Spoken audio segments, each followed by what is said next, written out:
नमस्कार दोस्तों, मधुर कथाएं चैनल पर एक बार फिर से आपका हार्दिक अभिनंदन है। तो आज की मेरी कहानी का शीर्षक है आत्मसम्मान। तो चलिए शुरू करते हैं आज की अपनी ये कहानी। शांति, ओ शांति, अरे भाग्यवान, कहाँ हो? दीनानाथ जी बहुत खुशी खुशी मिठाई का डब्बा हाथ में लिए बाहर से ही अपनी पत्नी शांति जी को आवाज़ लगाते हुए घर में दाखिल हुए। अजी क्या हुआ? क्यों इतना चहक रहे हैं? शांति जी रसोई घर से पसीना पोंछते हुए निकली। उन्हें देखकर दीनानाथ जी मुस्कुराते हुए बोले, बस शांति, तुम्हें और खटने की ज़रूरत नहीं है। जिस उम्र में तुम्हें आराम और तीर्थ करने चाहिए, उस उम्र में भी तुम्हें रात दिन काम करते देखकर मेरा दिल रोता है। दीनानाथ जी ने अपनी पत्नी शांति जी के हाथों को थामकर प्रेम से कहा। यह सुनकर शांति जी बोली, अजी अपने घर का ही तो काम करती हूँ और इस उम्र में शरीर जितना चले उतना ही बढ़िया है। अच्छा मेरी छोड़िए, यह बताइए यह मिठाई कहाँ से ले आए हैं और पैसे कहाँ से आए आपके पास? तभी उनकी बहू अपने 6 साल के बेटे का हाथ थामे अंदर आई और बोली, माँ जी मुन्ना के लिए दूध और मेरे लिए 1 कप चाय बना दीजिए। और यह कहकर वह अपने कमरे में चली गई। शांति जी खोखली मुस्कुराहट से अपने पति की ओर देखकर बोली, सुनिए आप बैठिए, मैं आपके लिए भी चाय बना लाती हूँ। और यह कहकर शांति जी रसोई घर में चली गईं। दीनानाथ जी भी अपनी पत्नी का साथ देने के लिए जैसे ही रसोई में घुसे वैसे ही दूध का पतीला हाथ में लिए शांति जी से टकरा गए और सारा दूध जमीन पर गिर गया। दूध गिरने की आवाज़ सुनकर बहू कमरे से बाहर आई और दूध का पतीला जमीन पर गिरा देखकर आग बबूला हो गई और वह सास पर चिल्लाते हुए बोली, हाथ टूट गए हैं क्या आपके, जो सारा दूध गिरा दिया? एक काम भी आपसे ढंग से नहीं होता है। सारा दिन घर में पड़े दोनों बूढ़े बुढ़िया मुफ्त की रोटी तोड़ते रहते हैं। आप लोगों ने तो मेरा जीना मुश्किल कर दिया है। ऐसा बोलकर उसने तुरंत दूसरे शहर में नौकरी कर रहे अपने पति को फ़ोन लगाया और स्पीकर ऑन करके नमक मिर्च लगाकर सास ससुर की बुराई करने लगी। दोनों पति पत्नी अपराधी की भांति सर झुकाए आंखों में आंसू लिए खड़े रहे और सोचते रहे कि बेटा उनके पक्ष में कुछ तो बोलेगा, पर कानों में गर्म शीशे की तरह बेटे के शब्द उतरते चले गए।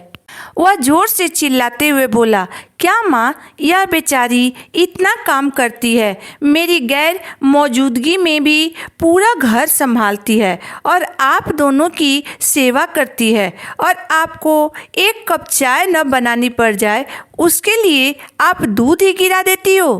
क्या आपको यह शोभा देता है? आप यह सब इसलिए करती है ना कि आपको कोई काम न करना पड़े। आज दीनानाथ जी चुप न रह सके और फ़ोन पर ही चिल्लाकर बोले, नालायक, खबरदार जो एक शब्द और बोला। अरे बेटा, 2 लीटर दूध के लिए तू हमें पूरी बात जाने बिना ही इतना कुछ सुना रहा है। तो सुन, यह तेरी बीबी पूरा दिन घर से बाहर रहती है और शाम को जब आती है तो तुम्हारी माँ पर अपना हुक्म चलाती है। तू तो बस तीज त्योहार में ही आता है तो यह उस समय ऐसे दिखाती है कि यह हमारी कितनी सेवा और सम्मान करती है, पर सच तो यह है कि वह सब तो केवल दिखावा होता है। तेरी माँ ही घर का सारा काम करती है और मेरी अहमियत तो बहू की नज़रों में कबार के बराबर भी नहीं है। दवाई से लेकर रोटी दूध चाय भी हम अपनी ज़रूरत के हिसाब से नहीं ले सकते हैं। यह सुनकर बेटा बोला, तो आपने आज तक मुझे कुछ बताया क्यों नहीं? क्योंकि तेरा घर बचाने के लिए और समाज में जो हमारी इज्जत है वह बनी रहे, बस इसलिए हम दोनों पति पत्नी तुम्हें कुछ नहीं बताते थे और चुप रहते थे। जानता है, कल तेरी माँ का मिठाई खाने का बहुत मन था, क्योंकि कल हमारी शादी की 50वीं सालगिरह थी। मैंने बहू से केवल 100 रुपये मांगे। इसने पैसे तो दिए नहीं, ऊपर से इतनी जली कटी सुनाई कि तुझे क्या बताऊं। यह कहकर दीनानाथ जी रो पड़े।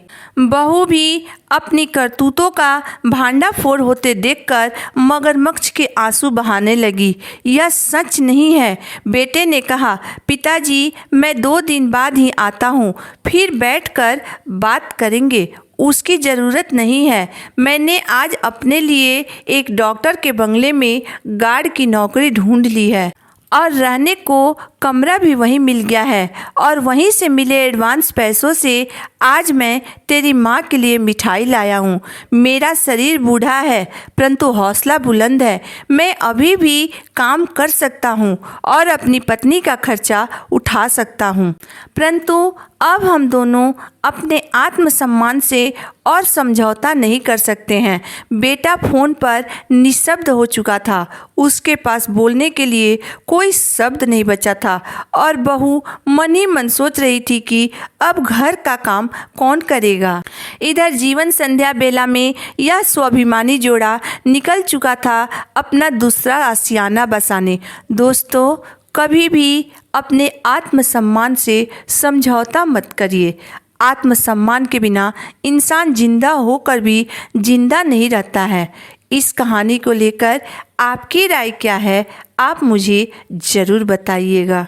अगर आपको मेरी कहानी अंत तक पढ़ने और सुनने के बाद पसंद आई हो तो मेरे वीडियो को लाइक कर दीजिएगा, चैनल को सब्सक्राइब कर दीजिएगा। तो फिर मिलते हैं एक नई वीडियो, एक नई कहानी के साथ। तब तक के लिए धन्यवाद।